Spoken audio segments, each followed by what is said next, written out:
పిఠాపురం, కాకినాడ మొదలగు నగరాల్లో కూడా ఎన్నో ఇంతవరకు కూడా మనం నిర్వర్తించాము. వీరికి ఇక్కడ ఉన్న మతాసంతులు కూడా కొంతమంది ఆల్రెడీ గతంలో అదైన వారే మళ్ళా వచ్చి ఈ సభకి నిండుదనాన్ని చేకూర్చారు. కాబట్టి వారందరికీ కూడా మళ్ళా మనం ధన్యవాదాలు తెలియపరుచుకుంటున్నాం.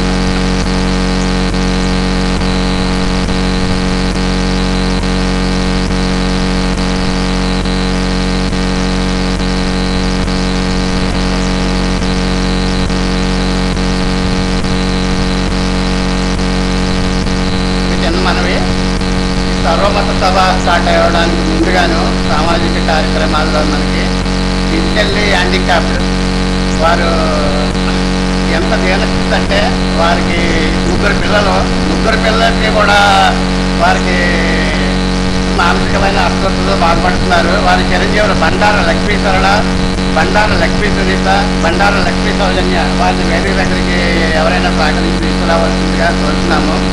ఈ మానసిక వికలాంగులకి 10,000 రూపాయలు ఊరి విరాళాన్ని ప్రకటించారు శ్రీ సత్యనారాయణ గారు, పద్మావతి దంపతులు. ముదునూరు వీరి తల్లిదండ్రులు శ్రీ సత్యనారాయణ గారు, పద్మావతి దంపతులు ముదునూరు విలేజ్ వెంటనాడు మండలం అనమాట. ఈ 10,000 రూపాయలు వీరు ఆర్థిక సహాయాన్ని అందించిన వారు గారపాటి గోపాలరావు గారు, శ్రీమతి భువనేశ్వరి పాల్పడ్డారు. ఈ దంపతులను కూడా ఈ వదాన్యత ప్రకటించిన ఈ దంపతులను కూడా వేదిక దగ్గరికి రావాల్సిందిగా కోరుతున్నాము. గారపాటి గోపాలరావు గారు, శ్రీమతి భువనేశ్వరి.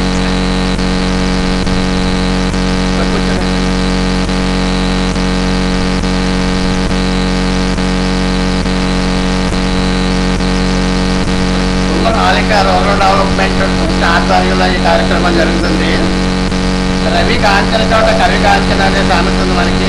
ఆ కవి కూడా కాంచన చోటకి వెళ్ళి ఉమ్మరాల రూరల్ డెవలప్మెంట్ ట్రస్ట్ సభ్యులు ఎవరికి నిజంగా నీడ్ అవసరం ఉందో వారు మమ్మల్ని సంప్రదించకుండా మేమే వారిని సంప్రదించి మా సభ్యులే వారిని సంప్రదించి వారికి ఆర్థిక సహాయాలు చేయడం గత 10-12 ఏళ్ళగా జరుగుతున్న కార్యక్రమమే. ఆ కార్యక్రమంలో భాగంగానే ఇప్పుడు ఈ చిరంజీవులకి ఈ బండారు లక్ష్మీ సరళ, లక్ష్మీ సునీత, లక్ష్మీ సౌజన్య వీరి ముగ్గురికి కూడా శ్రీ గారపాటి గోపాలరావు గారు, శ్రీమతి భువనేశ్వరి గారు 10,000 రూపాయలు సద్గురుస్వామి చేతుల మీదుగా వారికి అందజేస్తున్నారు.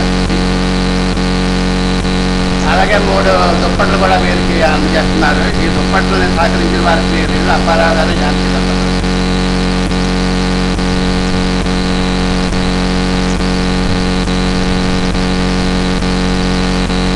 వీరి ఆర్థిక సహాయం మన ఇస్లాం మత ప్రతినిధి రఫీ గారు కూడా ప్రయత్నించారు. వారు కూడా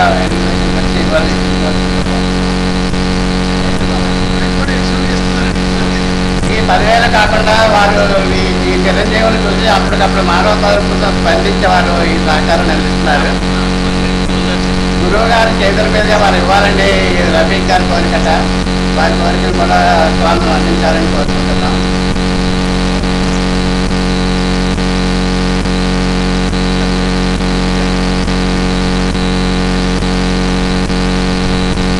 ఇస్లామాబాద్ ప్రతినిధి శ్రీ రఫీ గారు కూడా స్వామి ద్వారా 2,000 రూపాయలు ఆ చిరంజీవులకు బహుకరిస్తున్నారు. వారికి కూడా ధన్యవాదాలు తెలుపుకుంటున్నాం. అలాగే దుప్పట్లు కూడా 3 దుప్పట్లు కూడా ప్రసాదిస్తున్నారు. వారి సహకరించిన వారు శ్రీ ఝాన్సీ గారు, శ్రీ అప్పారావు గారు.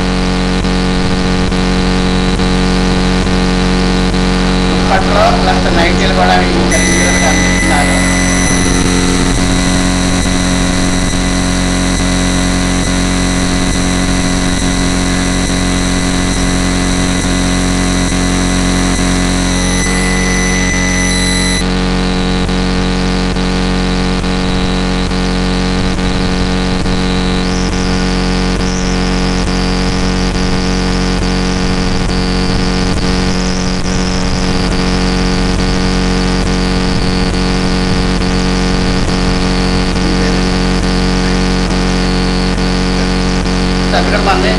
జట్టు నాగేశ్వరరావు గారు ఈ చిన్నారుల దేవస్థితి నుంచి వచ్చి 1,500 రూపాయలు వారికి విరాళాన్ని అందజేస్తున్నారు. వారికి కూడా స్వామి సకల ఆరోగ్యాలు, ఐశ్వర్యాలు ప్రసాదించవలసిందిగా కోరుతున్నాం. జట్టు నాగేశ్వరరావు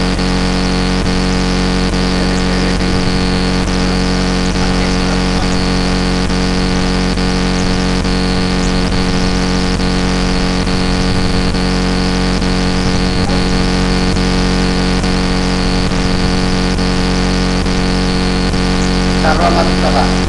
ఈ సర్వమత సభకి వేం చేసిన మన మతాధిపతులందరికీ పేరు పేరున నమస్కరిస్తున్నాము. సిక్కు మతము, ఈ సిక్కు మతాధిపతిగా మనకి శ్రీ ధర్మసింగ్ దాస్ గారు ఏం చేశారు, వీళ్ళు సాత్ సంగత గురుద్వారకి ఆచార్యులుగా వ్యవహరిస్తున్నారు. ఈ సిక్కు మతం యొక్క విశిష్టత ఏంటంటే గురువుని ప్రత్యక్ష పరమాత్మగా ఆరాధించే సంప్రదాయం కేవలం సిక్కు ధర్మంలోనే ఉన్నది. ఇటువంటి సంప్రదాయం ప్రపంచంలో మరెక్కడా కనిపించదు. సిక్కు ధర్మ స్థాపకుడు గురునానక్ దేవ్ ప్రస్తుత పాకిస్తాన్ నన్ కానా సాహిబ్గా పిలువబడే రాయ్పూర్ తలవండిలో ఆయన జన్మించారు. ఆయన జన్మదినం 15/4/1469. ఆధ్యాత్మ గురువుగా ఆయన జన్మదినాన్ని కార్తీక పౌర్ణమి రోజు జరుపుకుంటారు. ఆయన బాల్యంలో కొంతకాలం తండ్రి ఆజ్ఞ మేరకు పశువులను మేపుకుండేవారు.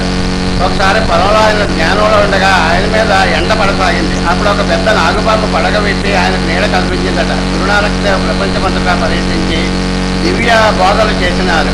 ఆయన వెళ్ళిన ప్రతి చోట గురుద్వారా వెళ్తున్నవి. ఆయన శిక్షణలో అన్ని మతాల వారు ఉండేవారు. సిక్కుల గురు మంత్రం వాక్ గురు. ఈ సిక్కు మత ప్రతినిధిగా మనకు ధర్మసింగ్ క్రాంతిగారు వచ్చారు. వారు ఇప్పుడు ఒక కీర్తన ఆలపిస్తారు. కీర్తన ఆలపించిన వెంటనే ఆయన ప్రసంగం కూడా చేస్తారు. వారు ప్రసంగించవలసిందిగా, దానికంటే ముందు కీర్తన ఆలపించవలసిందిగా వారిని కోరుతారు.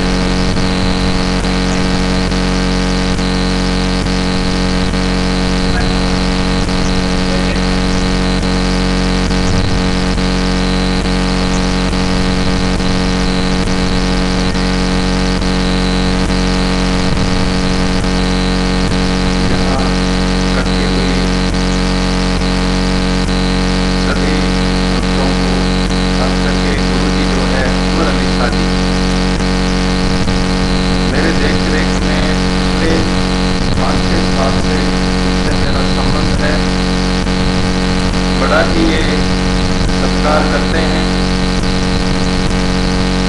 गुरु गोविंद सिंह जी ने एक बात कही है। बात क्या है? मानुष की जात सब एक पहचान हो। जो इंसान है, जो मनुष्य का जो जन्म प्राप्त हुआ है, सब एक है, ऐसा सभी कहते हैं। हिंदू धर्म भी कहता है, मुसलमान धर्म भी कहता है, क्रिश्चियन भी कहता है, हम भी कहते हैं। लेकिन इसको प्रैक्टिकल में लोगों से मिलना जुलना, प्रैक्टिकल में जो इंसान हर वक्त सेवा पर तत्पर होता है, वही एक इंसान कहलाता है। ऐसा ही हमारे उमर अली साजी सराहनीय योग है। तो कहने का भाव है सुफियाना, एक भक्ति का एक मार्ग है। तो गुरु ग्रंथ साहब जी में एक भगत हुए बाबा फरीद जी, तो बड़ी भक्ति करते थे। उम्र बहुत ज्यादा थी, 80-85 साल की थी। जंगल में बैठे हुए थे, उनके साथ ऐसा घटना घट गई, बहुत भयानक घटना घट गई। शरीर दृढ़ था, बैठ गए, समाधि लग गई, प्रभु से प्यार हो गया, पर दर्शन दीदार नहीं हुए। उतने में क्या हुआ, कौवा आकर के उनका मांस खा रहा था। तो उनको महसूस हुआ, तो महसूस होकर के उन्होंने कौवे को कुछ भी नहीं बोला, ना वहां से हाथ हटाया, ना उसको वहां से हटाया, पर उस परमात्मा से कहा जहां उनकी आत्मा जुड़ी हुई थी। कहने लगे, हे वाहिगुरु अकाल प्रभु परमात्मा जी, निरंकार स्वरूप जी, आप जर्रे जर्रे में मौजूद हो, हर जगह आपका वासा है। लेकिन आप इतनी मेरी विनती प्रमाण करिएगा, ये जो कौवा है ना, मेरा मांस खा रहा है, खाने तो मुझे कोई चिंता नहीं है, लेकिन चिंता उस बात की है, मैंने तेरे दीदार दर्शन करने हैं।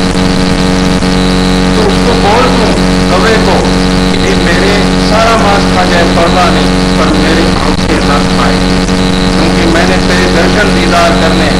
तो वहां पर बाबा फरीद साहब जी सुफियाना फकीर है, तो वहां पर उन्होंने गुरबाणी उच्चारण करी। कहने लगे, ये दोई नैना मत छुओ, फिर देखन की आस, दादा गर्ग ढोलिया, सगला खाया मांस, ये दोई नैना मत छुओ, फिर देखन की आस।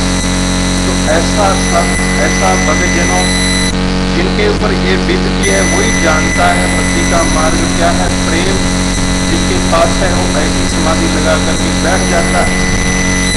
तो मेरी बेनती है, इंसान अभी क्या है, उलझा पड़ा है, अपने मंजिल के तलाश में है। किसी को घर चाहिए, किसी को कपड़े लत्ते, हर प्रकार की हमारी जरूरत है। पर गुरु महाराज के गुरबाणी में दर्ज है कि घर मकान